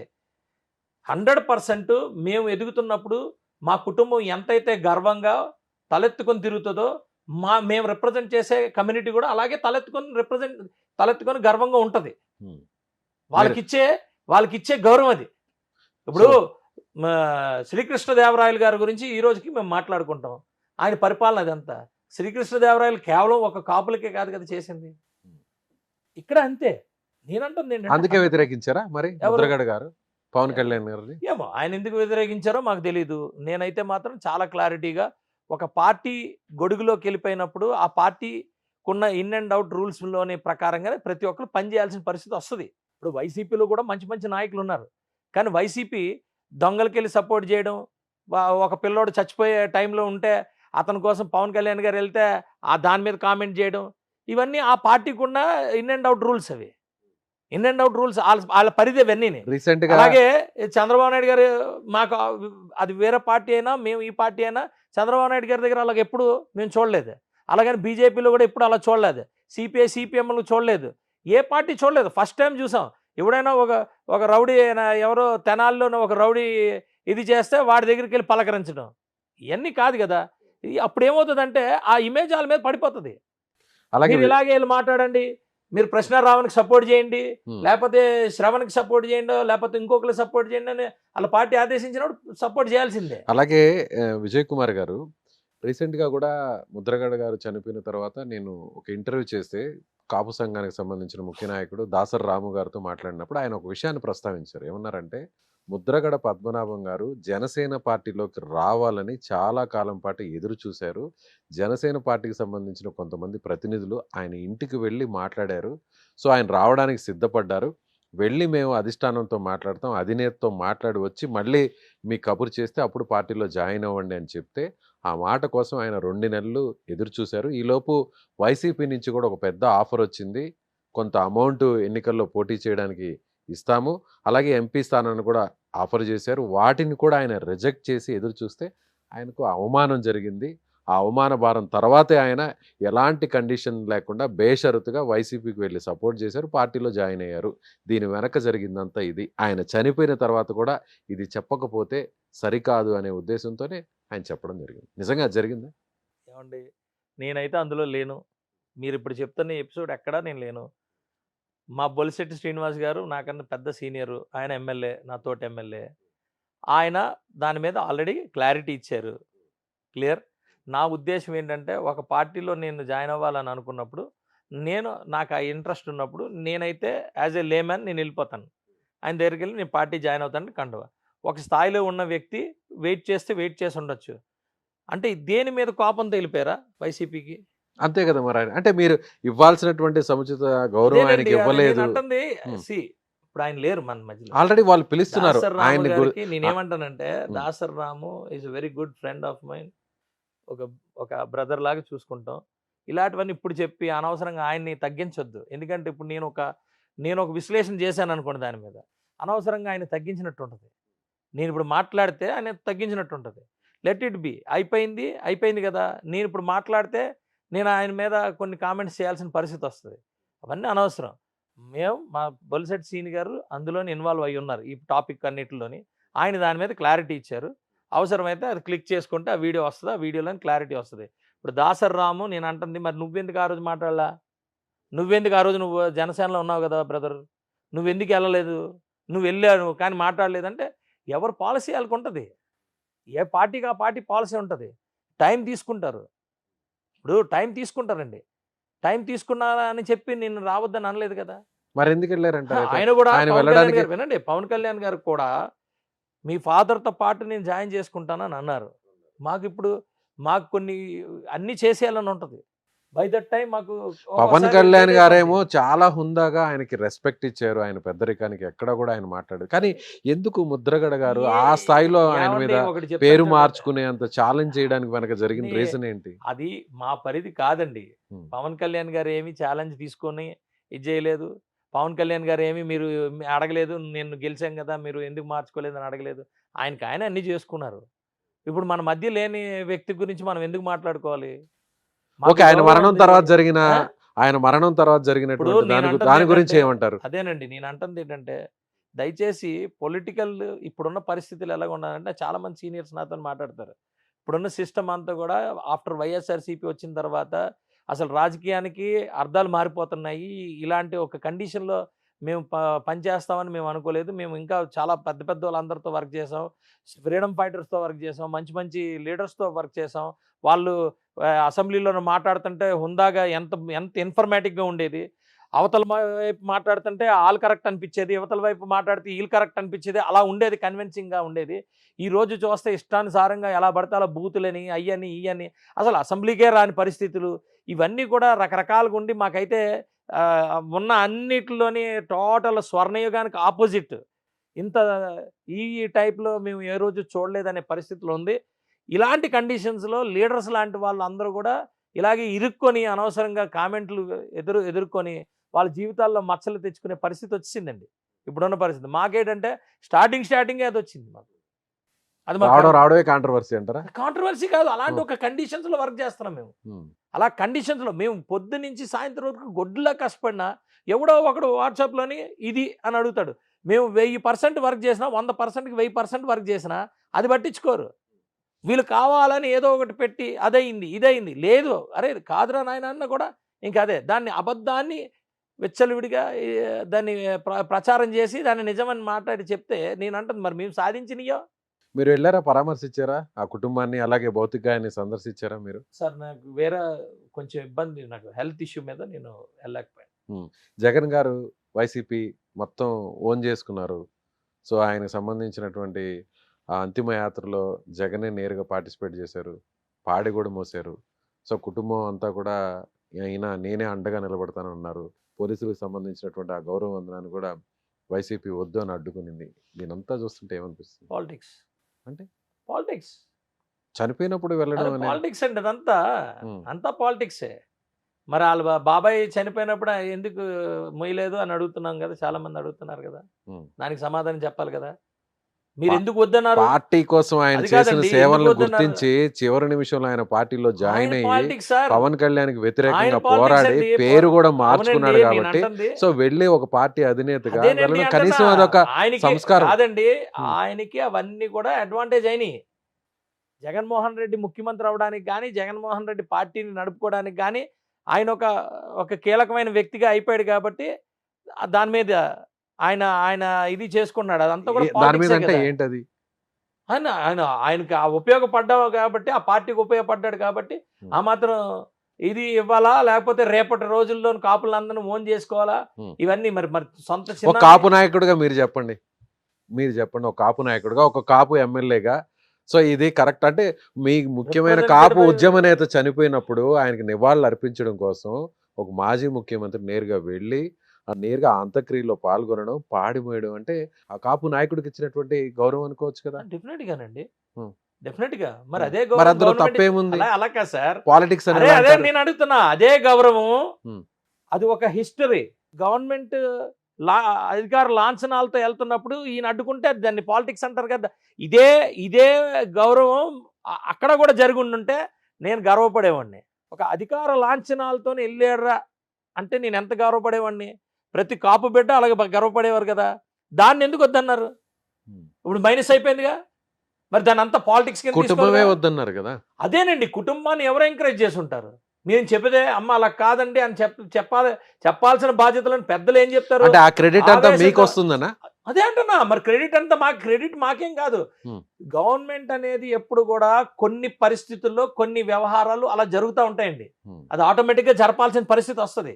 ఒక నాయకుడికి గౌరవం ఇవ్వాలి కాబట్టి ఆయన అపోజిషన్ పార్టీ అయినా కూడా ప్రభుత్వం, ఇది ఎన్డీఏ కూటమి కాదు, ప్రభుత్వం రన్ బై ఎన్డీఏ కూటమి. ప్రభుత్వం అంత గౌరవం ఇచ్చినప్పుడు అతను తీసుకోకుండా కావాలని ఇచ్చేస్తే అది పాలిటిక్స్ కాక ఏదవుతుందండి? నేను నిజంగా మీరు వెళ్ళారు, పాడి మోసారు, ఓకే గుడ్. మా నాయకుడికి అంత ఒక మాజీ ముఖ్యమంత్రి, మా నాయకుడికి మా కాపు నుంచి రిప్రజెంట్ చేసిన ఒక లీడర్కి ఆయన పాడి మోసారంటే గర్వంగానే ఉంటుంది. మరి ఇదెందుకు? ఇది కూడా చేస్తుంటే బాగుంది కదా. సరే, వాళ్ళ ఇంట్లో వాళ్ళు వద్దన్నారు. నువ్వు ఒక పెద్ద కదా, నువ్వు వయసులో చిన్న అయినా ఒక పెద్ద, నువ్వు ఏం చెప్పాలా? అలా కాదమ్మా, ఇది మనం చేయాలని నచ్చ చెప్పాలి కదా. నీ మాట వయసులో పెద్ద అయిన అంబటి రాంబాబే దాన్ని అడ్డుకున్నారు కదా. అంబటి రాంబాబు వయసులో పెద్ద అనే ఎక్కడన్నా ఉంటుందండి? అసలు మాటలకి ఎప్పుడైనా వయసులో పెద్ద, మీకంటే కూడా పెద్దే కదా. మాకన్నా పెద్ద అండి, కానీ అక్కడ ఆలోచన ఉన్న వాళ్ళందరికంటే కూడా ఆల్మోస్ట్ ఉన్న అక్కడ అడ్డుకున్న లీడర్స్ లో కూడా ఆయనే అవునండి, పెద్ద. ఆలోచన విధానంలో అంబటి రాంబాబు ఆలోచన విధానంలో ఎక్కడన్నా పెద్దని కనబడతావు. వయసు మీదకి వస్తే సరిపోదు. ఆలోచన విధానం అంటే ఏ ఆలోచన? అదే అంటాను, వయసు మీదకి వచ్చినప్పుడు, వయసు వచ్చినప్పుడు ఒక 50-60 సంవత్సరాలు వచ్చినప్పుడు ఆ లెక్కన విజ్ఞతతో బిహేవ్ చేయాలి. విజ్ఞత లేకుండా ఇష్టానుసారంగా బిహేవ్ చేయకూడదు. అది అంబటి రాంబాబుకి మీరు ఎలాగిస్తారు? వయసులో పెద్ద అని ఎలా చెప్తారు? వయసులో పెద్ద అయి ఉండొచ్చు, వయసు వచ్చి ఉండొచ్చు, కానీ ఎదగలేదు, ఇది బుర్ర ఎదగలేదు.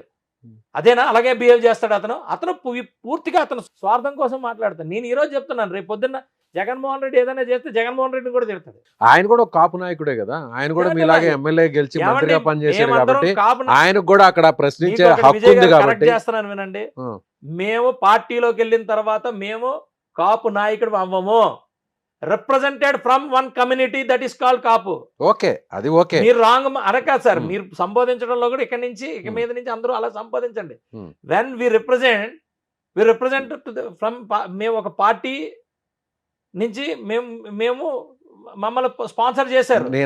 నేను అన్న సందర్భం కాపు ఏంటంటే నాయకులు ఎమ్మెల్యే ఎవరు గారు సార్? నేను అన్న సందర్భం ఏంటంటే నాయకుడు ఒక వేరు. కాపు ఉద్యమ నాయకుడికి హా. అంత్యక్రియలు జరుగుతున్నప్పుడు మీ ప్రభుత్వం నుంచి అక్కడ గౌరవ అధికారిక లాంఛనాలతో అక్కడ అంత్యక్రియలు జరపాలన్నప్పుడు కుటుంబం వద్దనింది కాబట్టి ఆయన కూడా ఒక కాపు నాయకుడిగా దాన్ని ఏమండి, అడ్డుకున్నారు. అదే అంటున్నా నేను. ఉమ్. ఆ కుటుంబం వద్దన్నప్పుడు నేనైతే ఒక కాపు, నేను లీడర్గా పక్కన పెట్టండి, ఉమ్. ఒక కాపు దగ్గర ఒక కాపు వ్యక్తిగా ఉమ్. మీరన్న మాటే నేను అంటున్నా. గర్వంగానే ఉంటుంది అంటే గర్వంగానే ఉంటుంది. ఎప్పుడు పరిపూర్ణంగా ఎంతమందికి దొరుకుతుందండి? ఎంతమందికి అధికార లాంఛనాలతోని అలా జరుగుతుంది? ఆయన పోనీ నేను అంటుంది ఏంటంటే, నేను ఒకటే మాట అడుగుతున్నా. ఈరోజు వైసీపీలో ఉన్నారు, టీడీపీలో లేరు అతను? టీడీపీలో లేరు అతను? ఎవరు ముద్రగడ పద్మనాభం గారు లేరు కదా, అరే గతంలో ఉన్నారు. గతంలో ఉన్నారా లేదా? గతంలో ఉన్నారు, గతంలో మంత్రిగా ఉన్నారు. పనిచేశారు, ప్రస్తుతం కాంగ్రెస్లో వైసీపీలో ఉన్నారు. ఉన్నారు. ఉమ్. అన్ని పార్టీల్లోనూ ఉన్నారు. ఉమ్. మరి వీళ్ళు ఒకరు వచ్చి ఈ రోజు వీళ్ళు వచ్చారు కాబట్టి వీళ్ళు కేవలం వైఎస్ఆర్సీపీ ఎత్తుగడ, వైఎస్ఆర్సీపీ పాలిటిక్స్ వల్ల అతనికి జరగాల్సిన గౌరవం అంతా కూడా అది పోయింది. ఒకవేళ ఆయన బతుకున్నప్పుడు కూడా నాకు ఈ అధికార లాంఛనాలు వాళ్ళు చెప్తున్నారు బయటికి, మాకు అధికార లాంఛనాలు వద్దు, నా కూతురు నా దగ్గర రాకూడదు. అరే నీ కోపం మీద ఉంటుంది, కూతురు కాకుండా పోతుందా? అధికార లాంఛనాలు మీరు సర్వ్ చేశారండి గవర్నమెంట్కి, ఆంధ్రప్రదేశ్ గవర్నమెంట్కి మీరు సర్వ్ చేశారు. ఆ గవర్నమెంట్ సర్వ్ చేశారు కాబట్టి మీకు ఆ లాంఛనాలు ఇచ్చారు. ఉమ్. చంద్రబాబు నాయుడు గారి సొంత ఇది కాదు, చంద్రబాబు నాయుడు గారి విజ్ఞత. ఉమ్. ఆ కుర్చీలో కూర్చున్నప్పుడు ఆయన స్వార్థంగా ఈ జగన్మోహన్ రెడ్డి లాగా ఆలోచించమని చెప్పలా. ఆయన విజ్ఞత, that is call Chandrababu Naidu, that is call Pawan Kalyan garu. ఆ విజ్ఞతతో ఆయనకి జరగాల్సిన గౌరవం ఆయనకి ఇవ్వాలని ఇస్తే వీళ్ళు అడ్డుకోవడం వల్ల వీళ్ళు స్వార్థమే కదా. వైసీపీ స్వార్థం రాజకీయాలు చేస్తుంది. పూర్తిగా అవన్నీ కూడా జరిగి ఉంటే నేను గర్వంగా ఉండేవాడిని. అక్కడ వెళ్ళి ఆ రోజున్నర చేసిన డ్రామా, ఆ రోజున్నర చేసిన పాలిటిక్స్ మీరు ఎపిసోడ్లుగా మీరు డివైడ్ చేసుకొని అందరూ చూడండి. ఏంటి ఈ ఆ మొత్తం- ఎపిసోడ్స్ ఏందో ఒకసారి చెప్పండి. ఏమండి, ఆయన ఏదైతే చనిపోయిన తర్వాత ఎంటైర్ ఆ 1.5 డే మొత్తం అంతా కూడా వైఎస్ఆర్సీపీ కంట్రోల్లోకి వెళ్ళి వైఎస్ఆర్సీపీ కనబడింది అక్కడ. వైఎస్ఆర్సీపీ పార్టీలోనే ఉండి చనిపోయారు అరే కదా. పార్టీలో ఉండి చనిపోవడం కాదండి, వైఎస్ఆర్సీపీ ఎత్తుగళ్లే, వైఎస్ఆర్సీపీ డ్రామాయే, ఎవ్రీథింగ్ వైఎస్ఆర్సీపీ కనబడింది. అక్కడెక్కడ కాపు కనబడింది, అక్కడెక్కడ ముద్రగడ గారు కనబడ్డారు. ఉమ్. ఆయన లాస్ట్ జీవితం అంతా కూడా వైఎస్ఆర్సీపీ రుద్దబడిన రాజకీయమే కనబడింది. ఒక కాపు యువకుడిగా నాకైతే నా అభిప్రాయం అడుగుతున్నా, నేను చెప్తున్నా, నా పర్సనల్ అభిప్రాయం చెప్తున్నాను. ఇదంతా మొత్తం అంతా కూడా కేవలం వైఎస్ఆర్సీపీ కమ్మేసి ఒక నాయకుడిని అనవసరంగా ఇది చేసుకుంటే వెళ్ళింది. మేమే మా సైడ్ నుంచి మేము చాలా పాజిటివ్గానే ఉన్నాం. ఎక్కడ జారిపోతారో ఈ దాసరాముకు తెలీదా? ఏదో మాట్లాడతాడు అతను. అంటే మీకు కన్వీనియంట్గా, మీకు నచ్చిన కన్వీనియంట్గా మీరు మాట్లాడతారా? ఏం బ్రదర్, మీలాగే ఎవరు పడితే వాళ్ళు కన్వీనియంట్గా మాట్లాడితే ఎలాగవుతుంది? మీరెవరు కరెక్ట్ చేయడానికి? ఎవరు పాలసీ సాధుకుంటే ఎవరికి ఇది ఉంటాయి. 100% ప్రతి ఒక్కరి మీద గౌరవం ఉంటుంది. నష్టపోయేది నేను అడుగుతున్నా. 1.5 డే అక్కడ జరగాల్సిందేంటి? ఆయన చరిత్ర, 7 సంవత్సరాలు ఎంతమంది ఉన్నారు, ఏం చేశారు, ఎక్కడ సర్వీస్ చేశారు, ఏం చేశారు నేను అడుగుతున్నా. పార్టీలకు అతీతంగా అందరం వెళ్ళాం కదా, అందరం వెళ్ళాం. అంటే మీరు చెప్తున్న దాన్ని బట్టి చూస్తే విజయ్ కుమార్ గారు, సో కాపులనంతా కూడా ఆ సింపతితో తమ వైపు తిప్పుకోవడానికి జగన్మోహన్ రెడ్డి పాడి మోసినట్లు, వైఎస్ఆర్సీపీ వాళ్ళు దీన్ని రాద్ధాంతం చేస్తే రేపేది కాపులందరూ కూడా తమ వైపు తిప్పుకోవడానికి పాలిటిక్స్ అన్ని ప్లే చేశారన్నట్టుగా ఉంది. మీరు 100% అదే జరిగింది. 100%కి 100%. ఆ పార్టీలో ఉన్న వ్యక్తిగా ఆ పార్టీ అధినేత వెళ్ళి అక్కడ నివాళులు అర్పించడం అనేది సర్వసాధారణం. వెళ్ళవచ్చు, పార్టీలకు అతీతంగా కూడా వెళ్ళారు. ఆయన టీడీపీ పార్టీకి కూడా సేవ చేశారు, కాంగ్రెస్ పార్టీకి సేవ చేశారు, ఈ రాష్ట్రానికి సేవ చేశారు, కాపులకి సేవ చేశారు, అందరికీ అన్ని చేశారు. అందరూ వెళ్ళారు. మా పార్టీ కూడా వెళ్ళారుగా అందరం. నాకంటే ఆరోగ్యం ఆ రోజు ప్రాబ్లం వచ్చి నేను వెళ్ళలేకపోయాను, కానీ ఉన్న వాళ్ళందరూ వెళ్ళారుగా. మరి నేనేమంటానంటే, అందరూ వెళ్ళినప్పుడు మీరు కేవలం వైసీపీ ఒకటే ఎలా చూపిస్తారని అడుగుతున్నా. మీ పార్టీలో ఉండొచ్చు కాక మీరు ఒక్క వైసీపీ ఎలా చూపిస్తారని అడుగుతున్నా. అంటే మీరు అందరికీ సంబంధించిన ఒక నాయకుడిని కేవలం వైసీపీ ఒక ఫిక్స్ చేసి, వైసీపీ దీని కింద చేసి ఈరోజు ఆయన్ని నార్మల్ వ్యక్తిగా చేసేస్తానంటే ఎలాగవుతుంది? మీరు మంచి చేసినట్ట, చెడు చేసినట్ట అతనికి వాళ్ళ కుటుంబం ఈరోజు కాదు రేపన్నా తెలుసుకుంటుంది. నేను కాదు నన్ను ఈ రోజు కాదు రేపన్నా తెలుసుకుంటది. ఓకే. ఏమండి Hmm. ఏది ఏమైనా అక్కడ 1.5 డే వాళ్ళకి ఛాన్స్ దొరికింది. ఒక్కొక్కడు మామూలుగా నటించలేదు అక్కడ. ఎవరెవరు అంబటి చెప్పారు కదా మీరు. ఒక్కొక్కరు అన్నారు కదా, పేర్లు అందరూ చెప్పండి. అంబటే Hmm. Main leader Ambati, Hmm. Jaganmohan Reddy వీళ్ళందరూ కూడా ఒక్కొక్కరుగా Hmm. ఎవరికి కావాల్సిన నటన వాళ్ళు నటించారు. జక్కంపొడి గణేష్ అడ్డుకున్నారు, అడ్డుకున్న వారిలో అందరూ కర్మ ఎవరిని వదలదు. అందరూ ఒక మనిషి చనిపోయిన తర్వాత అంటే మీరు చెప్పేది ఎలా ఉందంటే కర్మ ఎవరిని వదలదంటే వీళ్ళందరి మీద కేసులు పడతాయి, కేసులు వీళ్ళందరూ ఎందుకు లోపలికి అలా వెళ్తారు. కాదండి. మీరు మాట్లాడితే కేసులు ఏమంటే కర్మ కేవలం కేసులో ఇదే ఉండదండి. Hmm. జైల్లో పెడితే కర్మ, మరి బయటకు వచ్చి రావణ్ ఇలాగ అంటే నేను లోపలికి అది అది ఏమన్నా ఆయనకి ఏమైనా శిక్ష అనుకుంటున్నారు ఏంటి? ఆయన ఎంజాయ్ చేసుకుంటున్నాడు లోపలికి వెళ్ళి. ముందుగా ఆయన ఇది చేస్తాడు. మరి నిజంగా రఘురామకృష్ణరాజు లాగా తన్నుంటే ఆయన ఇలాగ వెళ్ళి చూపిస్తాడా? కానీ ఎందుకో చట్ట పరిధి కదండి. రావణ్ స్టేచర్ ని అలా పెంచేశారు అని అంటే పెంచుకున్నారు, అందరూ పెంచుకున్నారు. ఎక్కడో ఒక యూట్యూబర్ ఏమండి, రావణ్ అదే తీసుకెళ్లి అంటున్నాను నేను. ఇవాళ తీసుకొచ్చి ఏమండి Ravan Ravan is a case study. Ravan లాగా మీరు అందరూ కూడా అలాగే చేస్తే డెఫినెట్ గా అది మీరైనా మాకైనా వాళ్ళకైనా వైసీపీకైనా ఎవరైనా ఇష్టానుసారంగా నోరు వదులుకొని వెళ్ళిపోయినప్పుడు చట్టాలు ఉంటాయి అనేది చూపించడానికి అది అక్కడ మనం అది తెలుసుకోవాలి. ఈ 3 సంవత్సరాలు ఎవరైనా అలా మాట్లాడితే అది ఒక శాంపిల్ ఏమన్నా అలా కాదండి. చేశారు. మీరు ఊరికే మీరు జర్నలిస్ట్ కాబట్టి మీరు గుడ్డి మీద ఏకలు లాగుతారు, అలాగే ఇరికిద్దాం ట్రై మీరే చేస్తారు. అన్నారు కదా, నేను అంటుంది case study for everyone, case study అంటే అదే ఫర్ కదా. Everyone, um, for everyone, um. For ఎవరైనా టంగ్ స్లిప్ అయితే కాదు. టంగ్ స్లిప్ అయితే టంగ్ రావణ్ ఎవరి కేస్ మీద స్టడీ slip గుర్తుకు అయి- రావాలి. టంగ్ ఎవరి మీద స్లిప్ అయినా పవన్ కళ్యాణ్ గారి మీద, టంగ్ జనసేన పార్టీ టంగ్ మీద, కాదండి. లేకపోతే కూటమి మీద. టంగ్ ఎవరి మీద స్లిప్ అయినా అనేది మీరు అండర్లైన్ చేసుకోండి. పవన్ కళ్యాణ్ గారు హోంమంత్రి అవ్వబోతున్నారు. ఏమో సో ఏం అవ్వకూడదా? మీకు కూడా ఇంట్రెస్ట్ ఉందా అవ్వాలని? అవ్వకూడదు. ఏదన్నా మంత్రి ఇప్పుడు ఏడు శాఖలు చేస్తున్నారు. ప్రతి శాఖలో సూపర్ గా చేసుకుంటూ వెళ్తున్నారు. నా భూత నా భవిష్యత్తు. పంచాయతీరాజ్ మీరు చూసుకోండి వెళ్ళి. పంచాయతీరాజ్ ఈరోజు ప్రక్షాళన మామూలుగా జరగలేదు. మీరు ప్రతి పంచాయతీ ఇప్పుడు వైఎస్ఆర్సీపీ వాళ్ళు మేము మొత్తం స్టేట్ అంతా మేమే గెలిచాం, సర్పంచ్లు అందరూ మా వాళ్ళే, ఎంపీటీసీలు ఎంపీపీలు జడ్పీటీసీలు అందరూ మా వాళ్ళు అన్నారు. ఆల్మోస్ట్ 3 years నథింగ్, ₹1 ఇవ్వలేదు, ₹1 లేదు. కానీ ఈయన వచ్చిన తర్వాత ఎన్ని సంస్కరణలు జరిగినాయి. నేనైతే ప్రతి శాఖ కూడా కనీసం పవన్ కళ్యాణ్ గారు ఒకసారైనా చేస్తే ప్రక్షాళన అయిపోతుంది. ఆయన ఓకే, నేను అడిగిన క్వశ్చన్ కి మీరు సూటిగా ఆన్సర్ చేయాలి. ఏమని?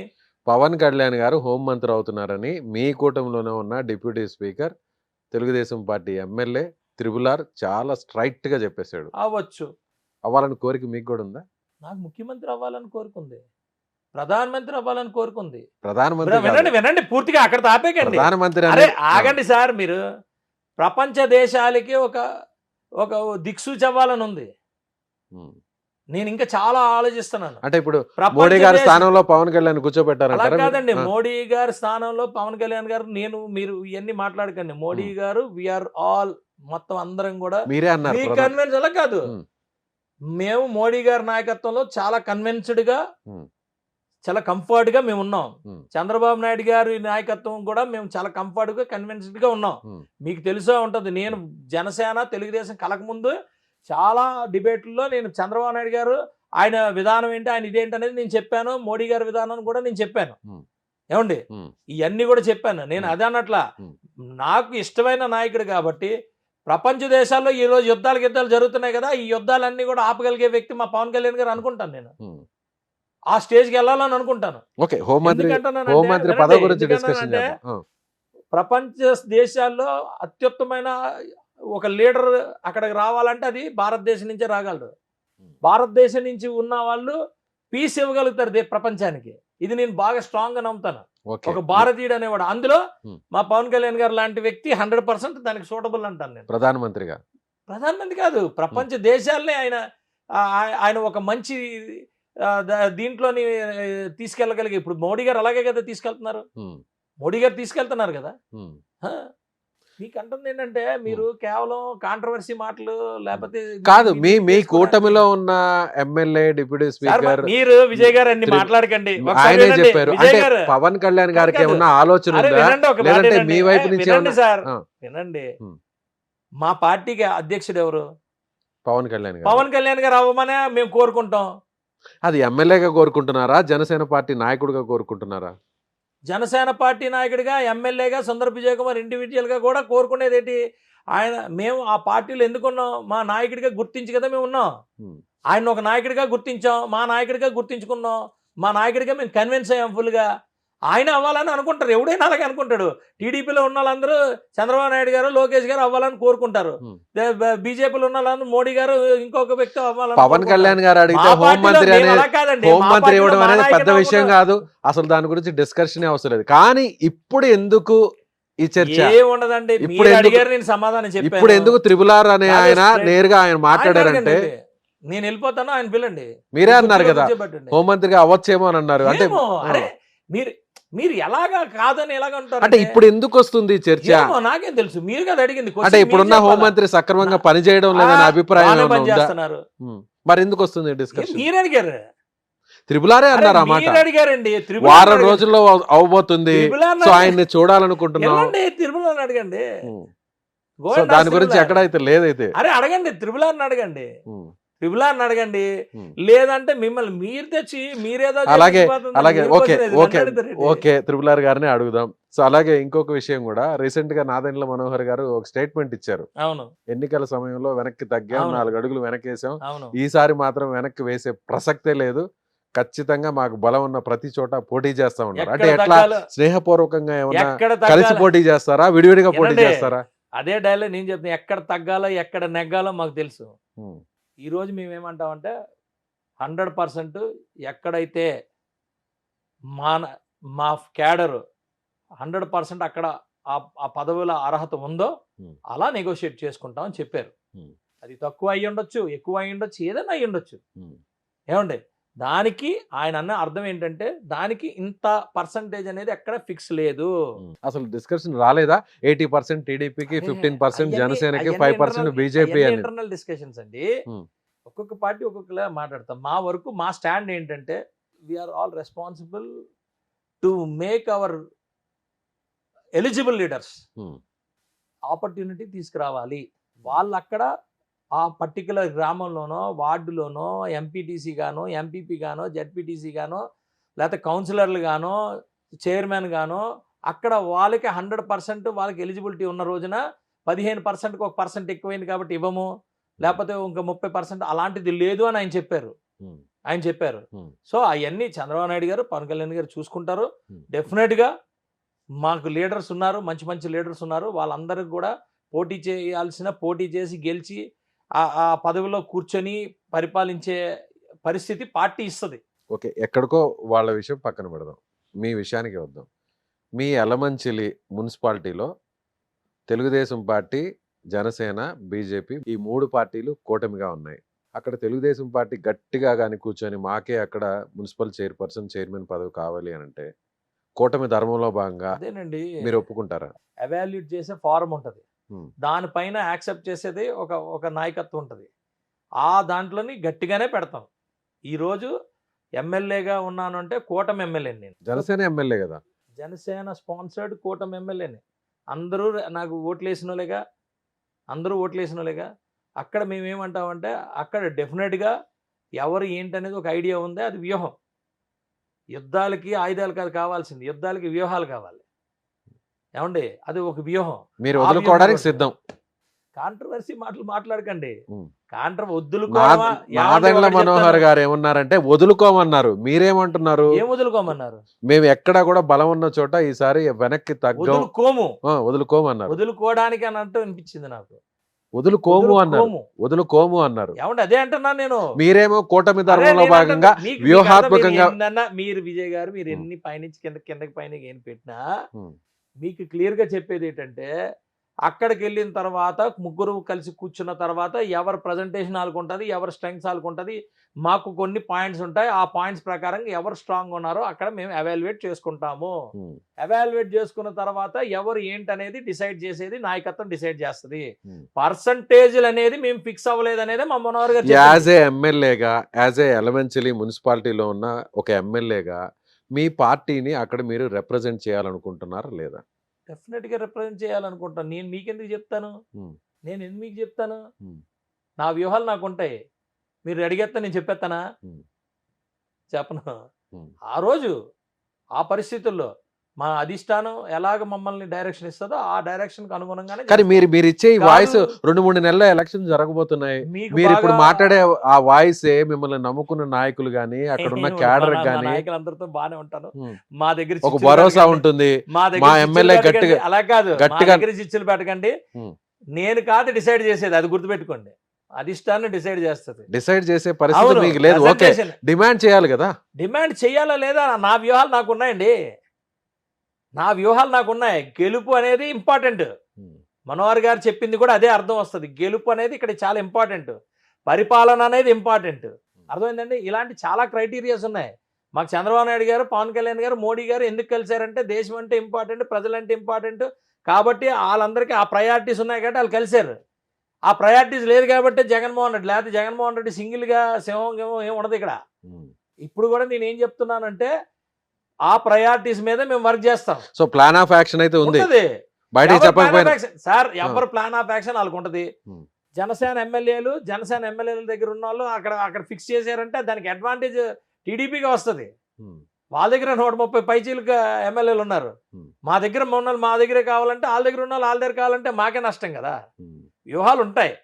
అప్పుడు ఆ వ్యూహాలు మాది కాదు. వాళ్ళు 130 ప్లస్ అలా అడుగుతారు, కాదండి. మీరు మా 20. వ్యూహాలు వినండి, మా వ్యూహాలు మేము సజెషన్ ఇవ్వడం వరకే. అధిష్టానం ఆ వ్యూహాలకి అనుగుణంగా తీసుకుంటది. అధిష్టానం మేము సజెషన్ ఇవ్వడానికి మాకు ఫ్రీడమ్ ఉంది, మేము ఇస్తాము. అక్కడి నుంచి ఏం డైరెక్షన్ వస్తుందో దాని ప్రకారంగా ఇస్తుంది. కానీ నేను ఇక్కడ మా కార్యకర్తలకి కానీ కూటమిలో ఉన్న కార్యకర్తలు అందరికీ కూడా ఒకటే చెప్తున్నా, డెఫినెట్గా ఎవరికి అన్యాయం జరగదు. ఓకే, మా కార్యకర్తలకు మేము చెప్పాలి కాబట్టి, మా జన సైనికులకి, మా వీర మహిళలకి మేము చెప్పాలి కాబట్టి ఎవరికి అన్యాయం జరగకుండా చూసుకునే బాధ్యత ఆఖరి వ్యక్తి వరకు కూడా మేము కేర్ తీసుకుంటాం. ఎమ్మెల్యే సుందరపు విజయ్ కుమార్ గారు ఎలక్షన్స్కి చాలా ఖర్చు పెట్టుంటారు. ప్రస్తుతం చూస్తే ఎమ్మెల్యేకి ఫండ్స్ కూడా లేవు. ఈ 2 ఏళ్ళు పూర్తయింది. ఎమ్మెల్యేగా సంతృప్తి చెందుతున్నారా? ఖర్చు మామూలుగా విత్ ఇన్ ద బుక్స్ ఉన్నాయి కదా ఖర్చు అంతా. నేను సాటిస్ఫైడ్ అనండి. నేను సాటిస్ఫైడ్. ఓకే, ఎమ్మెల్యే సీట్లో కూర్చున్నారు కాబట్టి సంతోషమే. కానీ వెనక చూస్తే మాత్రం చాలా ఖర్చు అయిపోయి ఉంటుంది. ప్రతి ఒక్కరికి ఆ ఉంటుందండి. బాధ చెప్పుకోలేము. ఎమ్మెల్యే అవ్వాలన్న కోరిక జీవితంలో చాలా మందికి ఉంటుంది. ఆ కోరిక మీకు తీరింది. ఏమండి, నేను ఎప్పటి నుంచో ప్రజారాజ్యం టైం నుంచే మీరు చూస్తున్నారు ఎమ్మెల్యే అవ్వాలని. ఆ టైంలో కుదరలేదు. కారు మీద తిరగాలనుకుంటాం. కారు మీద తిరగాలనుకుంటే కారు కొనుక్కుంటాం. దానికి ఎందుకు బాధపడతాం? ఈ రోజు దేశానికి సేవ చేయాలి. లా మేకింగ్ హౌస్లోకి వెళ్ళాలి. లా మేకింగ్ హౌస్లోకి వెళ్ళిన తర్వాత ఆ చట్టాలు చేస్తాం. అదంతా ఓకే. నేను హ్యాపీగా ఉన్నాను. విజయ్ కుమార్ అలా గారు కాదండి, అంతా నేను హ్యాపీగానే ఉన్నాను అంటున్నా. ఫైనాన్షియల్ గా కూడా. ఫైనాన్షియల్ గా అంటే నా వ్యాపారం నాకు ఉంది కదా. మా కుటుంబం వ్యాపారం, మాకు ఒక ఉమ్మడి కుటుంబం, మా కుటుంబం వ్యాపారం ఉంది. హ్యాపీగా మేము ఎవరికి అన్యాయం చేయలేదు, శుభ్రంగానే వెళ్తున్నాం, ఇబ్బంది ఏం లేదు. ఎంత ఖర్చు పెట్టుంటారు?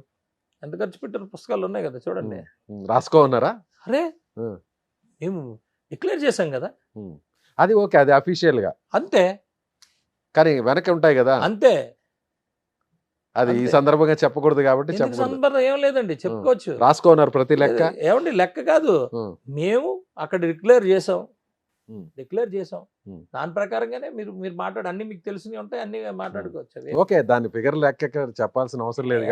కానీ ఆ ఖర్చు అయితే ఇప్పుడు జీవితంలో తీర్చుకోలేనంత ఖర్చు పెట్టుంటారా, లేదంటే ఏదో సాదా సీదాగా సింపుల్ గా? సార్ అవన్నీ మీరు మాట్లాడకూడదు, మేము మాట్లాడకూడదు.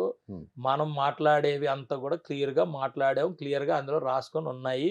మనం అన్ని కూడా చెప్పి ఉన్నాము. అన్ని కూడా ఏ రోజు లెక్క ఆ రోజు ఎలక్షన్ కమిషన్ ఆఫ్ ఇండియాకి మనం ఇచ్చాము. సుందరపు విజయ్ కుమార్ నేను అని ప్రమాణ స్వీకారం చేసేటప్పుడు ఎలా అనిపించింది? చాలా ప్రౌడ్గా ఉంది. మీరు నా ఇది చేస్తూ ఉంటారు. 100% నాకు అది దేవాలయం అసెంబ్లీ 100% అది ఓత్ టేకింగ్, 100% ఓత్ టేక్ చేశారు. ఆ తర్వాత నా గురించి తెలిసిన లోకేష్ గారు ఇవన్నీ కూడా వీడియోస్ ఉంటాయి.